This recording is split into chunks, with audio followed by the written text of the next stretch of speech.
सपनों की ओर बढ़ने का साहस हो तो सफलता कदम चुनती है। ये कहानी है पटना की 16 वर्षीय बेटी अंशु की, जिसने फिलीपींस में पदक जीतकर भारत और बिहार का मान बढ़ाया है। एक समय ऐसा भी था जब अंशु के पास फिलीपींस जाने के लिए पैसे नहीं थे।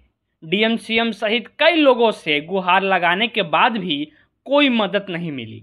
जब सारी उम्मीदें टूट रही थी, तब बिहार के राज्यपाल ने अंशु की प्रतिभा को पहचाना और आर्थिक मदद की। राज्यपाल की मदद के बदले अंशु ने विश्व स्तरीय मंच पर बिहार और भारत का नाम रोशन किया, एक गोल्ड और एक ब्रॉन्ज पदक जीतकर। हम लोग फिलीपींस गए थे। वहाँ पे मार्शल आर्ट का टाइप है अर्निस, जो हम लोग वहाँ पे खेले थे। 23 से 28 तक वहाँ इवेंट चला और हम लोग का इंडिया के लिए 20 ब्रॉन्ज, 2 सिल्वर और 5 गोल्ड आया है, जिसमें बिहार के लिए 1 गोल्ड और 1 ब्रॉन्ज आया है। अभी तक 7 से 8 गोल्ड मेडल है इंटरनेशनल लेवल पे।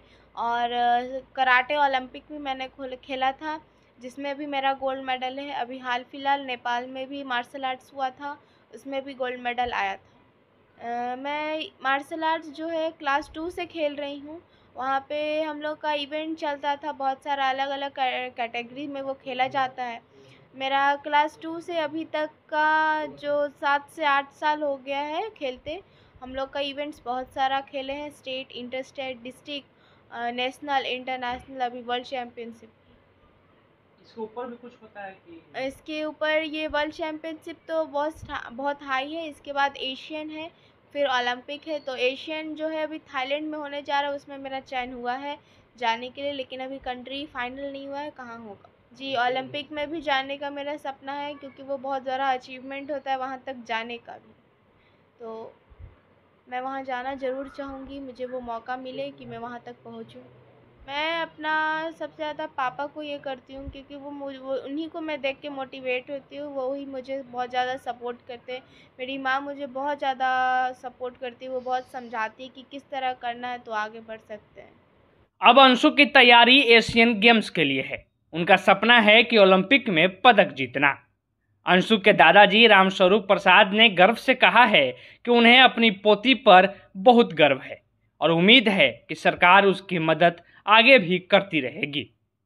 ऐसा परेशानी नहीं आया, लेकिन गवर्नमेंट जो है वो बस बोलने से नहीं होगा। अगर प्लेयर्स वहाँ पे जाते हैं तो उनको कुछ रिस्पांस देना पड़ेगा, जिससे वो और आगे बढ़े। जैसे बहुत सारा होता है, जैसे फील्ड हुआ, आप प्लेयर्स को फील्ड प्रोवाइड करिए, या फिर उनका जो इक्विपमेंट्स होता है वो प्रोवाइड करिए। उसके बाद फाइनेंशियल इशू सबसे ज़्यादा होता है। सारे प्लेयर जिसके अंदर टैलेंट है वो भी करना चाहता है, लेकिन बस फाइनेंशियल के कारण पीछे रहता है। उस फील्ड में भी सबको आगे होना पड़ेगा। हमें तो बहुत अच्छा लग रहा है सर, क्योंकि हम लोगों ने ही उत्साह दिला करके इसको यहाँ तक लाए हैं।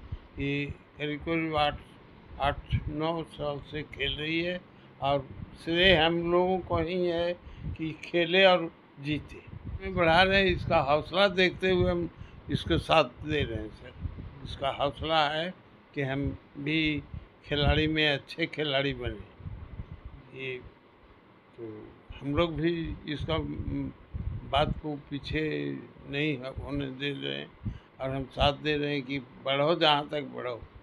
हाँ, अभी तक तो सक्सेस होते आ रही है। अब आगे ये 2-1 है ओलंपिक वगैरह, तो उसमें भी इसको हम लोग भेजेंगे जरूर सर। अंशु की ये कहानी हमें ये सिखाती है कि यदि हमारे पास सपनों की ओर बढ़ने का साहस हो तो सफलता जरूर कदम चुनती है। अंशु ने न केवल बिहार बल्कि पूरे भारत का नाम रोशन किया है। पटना से लोकल 18 के लिए सच्चिदानंद की ये रिपोर्ट।